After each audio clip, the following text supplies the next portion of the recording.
Olá, nono ano, bem-vindos a mais uma aula de história. Essa daqui vai ser a nossa primeira aula para o conteúdo da prova, tá, gente? Da nossa última prova. A nossa última prova, como a gente tem pouquíssimo tempo até ela, nós vamos trabalhar apenas o capítulo 10, tá? O capítulo 11 ele não vai cair na prova de vocês. Então, o que vocês têm que se preocupar é somente com o capítulo 10, que é de independências na África e na Ásia, certo? Antes de entrar nesse capítulo propriamente dito, eu quero explicar para vocês do porquê da gente estar falando sobre independências na África e na Ásia, tá? Quando a gente estava lá no 8º ano, eu falei para vocês a respeito de um assunto chamado de imperialismo, que foi quando a Europa foi para a África e para a Ásia atrás de mercado consumidor, mão de obra barata, matéria-prima, que eu até falei para vocês que eram os 3 M's, tá? O que acontece? Nessa época do imperialismo, lá na Europa, eles estavam produzindo produtos industrializados em grande quantidade e o mercado consumidor europeu não estava comprando tudo. Então, eles foram para a África e para a Ásia atrás de vender essas mercadorias, de pegar matéria-prima mais barata, de usar a mão de obra dos africanos e asiáticos. Então, eles foram para lá no século XIX e dominaram vários países africanos e asiáticos.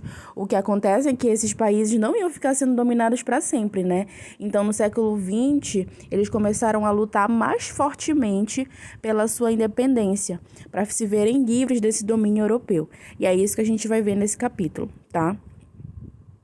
Aqui, essa primeira parte do capítulo fala sobre os motivos que levaram esses povos a lutar pela sua independência no século XX, a lutar mais fortemente, porque é claro que eles resistiram desde a chegada dos europeus, só que foi só no século XX que eles conseguiram de fato as suas independências. São 4 os motivos que incentivaram esses africanos e asiáticos a lutar pela sua liberdade. O primeiro motivo foi a Segunda Guerra Mundial. O segundo motivo foi o pan-africanismo, o terceiro foi o pan-arabismo e o quarto foi a Guerra Fria, tá? Por que a Segunda Guerra Mundial vai influenciar esse povo a lutar pela sua liberdade?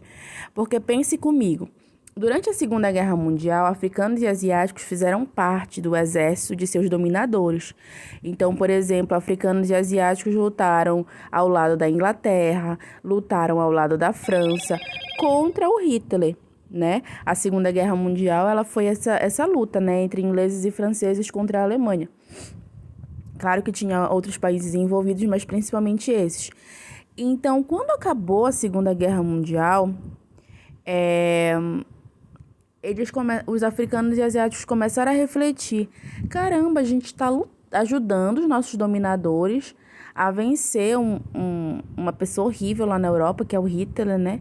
Mas aqui no nosso continente, na África, eles cometem as mesmas arbitrariedades contra a gente. Então, a gente está lutando lá na Europa para ajudar eles a se livrarem do autoritarismo do Hitler, mas aqui na África eles são tão autoritários com a gente quanto o Hitler é com eles lá na Europa, entendeu? Então, a Segunda Guerra Mundial, ela serviu para os africanos e asiáticos se revoltarem contra seus dominadores, porque lutar ao lado deles na Segunda Guerra Mundial era uma contradição, certo? O pan-africanismo e o pan-arabismo, eles são duas ideias, duas ideologias, tá? O pan-africanismo, ele propunha as ideias de união dos povos africanos, propunha ideias de liberdade para esses povos africanos, ideias de autonomia, tá? E o pan-arabismo, a mesma coisa, só que de fortalecimento da união dos povos árabes, porque na África, sim, existiam alguns povos de origem árabe, até porque durante a Idade Média, os árabes dominaram uma parte da África, né? Então ficou essa influência dos árabes sobre a África. E o quarto ponto é a Guerra Fria. A Guerra Fria vai ajudar muito no processo de independência dos países africanos e asiáticos. Por quê? Os Estados Unidos e a União Soviética, que eram as duas potências que estavam brigando lá na Guerra Fria, eles vão ajudar financeiramente esses países africanos e asiáticos a lutar pela sua independência. E por que eles vão fazer isso? Porque eles querem, né, depois que esses países ficarem independentes, que eles se tornem uma área de influência para eles. Então, Estados Unidos vai falar assim: olha, eu te ajudo, eu te dou uma grana para tu lutar contra a independência, para tu lutar pela tua independência, e aí depois tu vai ter que ser meu parceiro, vai ter que ser minha área de influência. Então, era assim que funcionava. Estados Unidos e União Soviética tinham ali uma troca de interesses, né? Ajudavam esses países a se livrar da dominação dos países europeus, mas depois queriam que esses países fossem áreas de influência. Aqui ao lado nós temos o mapa da África, né? Todinho ali com as datas em que esses países vão se tornar independentes, com exceção de Etiópia e Libéria, que foram países que nunca foram dominados, tá? Essas fronteiras da África aqui, vocês sabem que são fronteiras arbitrárias, que são fronteiras feitas pelos europeus sem o consentimento dos africanos. Então, os africanos tiveram o seu continente dividido sem o seu aval, a sua participação. Quem fez essa divisão aqui foram os europeus, lá no século XIX ainda, tá? Na Conferência de Berlim. Essas fronteiras aqui são extremamente arbitrárias porque elas não levam em consideração a própria história, a própria cultura, as línguas africanas. Eles colocaram muitas vezes povos inimigos dentro de um mesmo território desse aqui para que esses povos se matassem e fosse menos trabalho para eles. Passando a página, que eu não estou conseguindo passar, não sei porquê. Bora ver. Ixi. Então, passando a página, nós temos aqui uma atividade que você pode fazer, tá? Para você fixar esse conhecimento bem legal. E aqui já começa a nossa história, tá? O que acontece com esse capítulo? Esse capítulo, ele vai trazer o seguinte: vai trazer exemplos de movimentos de independência. Então, por exemplo, aqui na página 314, nós vamos ter a história de Guiné-Bissau, Angola e Moçambique, que são colônias portuguesas que conseguiram alcançar suas independências. Então, essa página aqui vai contar como foi que esses países conseguiram alcançar sua independência. Aqui na página seguinte, nós temos Saara Ocidental e Guiné Equatorial, que são colônias que eram da Espanha, que conseguiram alcançar a sua independência. Então, o que eu vou pedir para vocês? Que agora você pegue aí o seu módulo e pegue também um lápis, uma caneta e vá marcando nessas páginas qual o nome do dominador desses países, tá? Qual o nome do colonizador. Então, por exemplo, Guiné-Bissau, Angola e Moçambique, você vai colocar aqui do lado, que eram de Portugal, tá? Aí você vai colocar tracinho Portugal. Guiné-Bissau, Angola e Moçambique eram de Portugal. Saara Ocidental e Guiné Equatorial eram da Espanha. Aí você vai escrever aqui ao lado, Espanha. Na próxima página temos Tunísia, Marrocos e Argélia, que eram da França, tá? Na próxima, nós vamos ter Congo, Ruanda e Burundi. O Congo era da Bélgica, tá? Você vai escrever lá em cima do Congo, Bélgica. E Ruanda e Burundi eram da Alemanha, mas depois passaram para a Bélgica, tá? Aí você vai escrever Alemanha e Bélgica.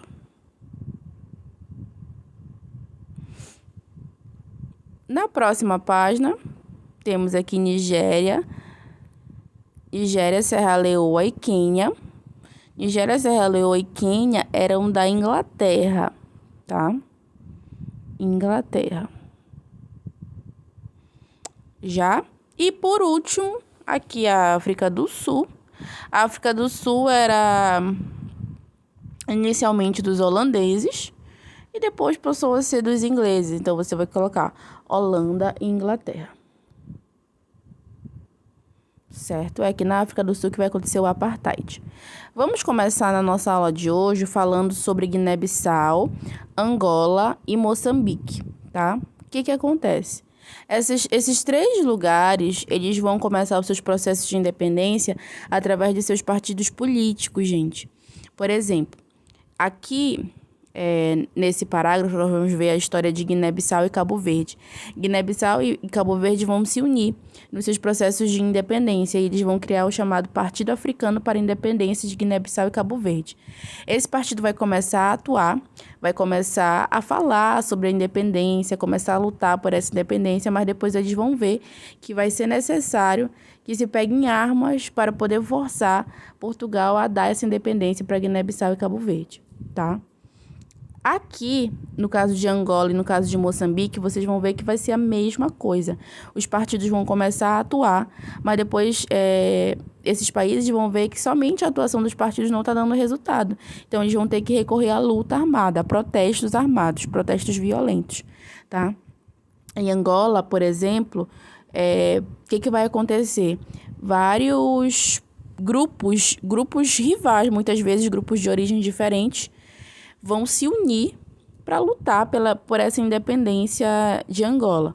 Olha lá, em Angola vai se unir o Movimento Popular de Libertação de Angola, vai se unir a União Nacional para a Independência Total de Angola e vai se unir a Frente Nacional de Libertação de Angola, tá?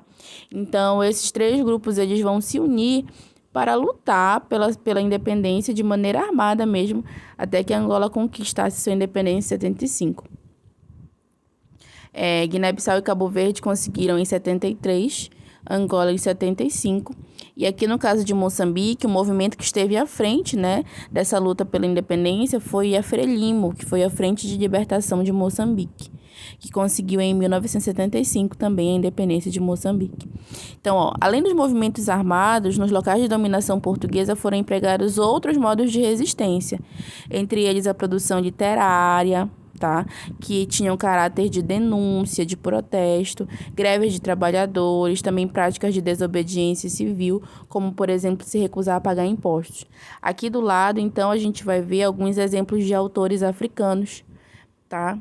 Que atuaram aí nesse período lutando pela independência desses países que eram colônias portuguesas. Então, em resumo, Guiné-Bissau, Angola e Moçambique vão ter que viver ali uma luta armada para poder conseguir alcançar a sua independência, certo?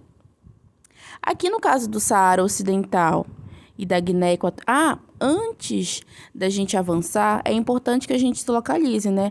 Por exemplo, aqui eu tô falando de Guiné-Bissau, Angola e Moçambique. Aí é legal a gente voltar lá no mapa e ver, ó. Onde é que tá Guiné-Bissau? Onde é que tá Angola? Onde é que tá Moçambique, tá? Então, por exemplo, Guiné-Bissau, ó, tá bem aqui, ó. Bem aqui nessa pontinha, na parte oeste da África. Angola tá aqui no sul, ó. E Moçambique tá aqui do outro lado, perto de Madagascar. Agora, a gente vai falar do Saara, e da Guiné Equatorial. Então, a gente já pode se localizar, ó. Saara bem aqui, ó. Bem pertinho do Marrocos, certo? E a Guiné. Onde é que está a Guiné? Bem aqui, ó. Aqui é a Guiné-Bissau e do lado é a Guiné Equatorial, certo? Aí voltemos lá para essas 2 colônias da Espanha. O que acontece no Saara? O Saara vai conseguir se livrar, os espanhóis vão se retirar lá do Saara em 1974. Tá? Só que no momento em que os espanhóis saem do Saara, essa região vai passar a ser reivindicada por Marrocos, Argélia e Mauritânia. Então, tipo assim, a Espanha saiu e outros países foram em cima do Saara para dominar a região. No ano de 79, o Marrocos passou a dominar de fato o Saara Ocidental. Ou seja, o Saara saiu das mãos da Espanha para ir para as mãos de outro dominador, tá? Que é do mesmo continente que ele, mas ainda assim é um dominador, que é o Marrocos. Então, o Saara Ocidental saiu de uma situação que era ruim já para ir para uma outra, né? Situação de domínio. Então, o que eu quero que vocês gravem é isso da história do Saara Ocidental, que ele saiu do domínio da Espanha para ficar no domínio do Marrocos, que era ali seu vizinho.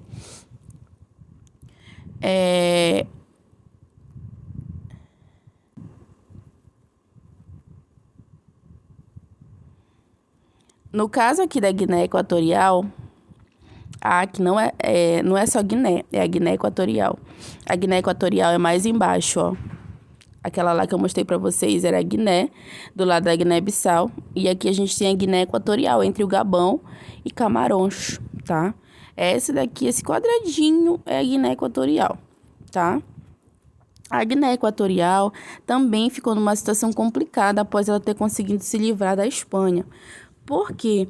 Porque a Guiné Equatorial ela vai deixar de ser um país dominado para depois se tornar uma ditadura, tá? Então, assim que a Guiné Equatorial conseguiu alcançar a sua independência, ela se tornou um regime ditatorial, tá? E até hoje a Guiné Equatorial passa aí por muitas dificuldades devido a esse regime que ela vive e viveu, tá? Então é isso, pessoal. Na aula de hoje só deu tempo de falar das colônias portuguesas e das colônias espanholas. E já vão dando uma olhada nos próximos países para a gente ir aprendendo a se localizar dentro da África. Por exemplo, na próxima aula eu vou falar com vocês sobre os outros países e os processos de independência. Aí vocês já vão dando uma olhada no mapa para ver a localização geográfica desses países. Certo? Um beijo, até a próxima aula.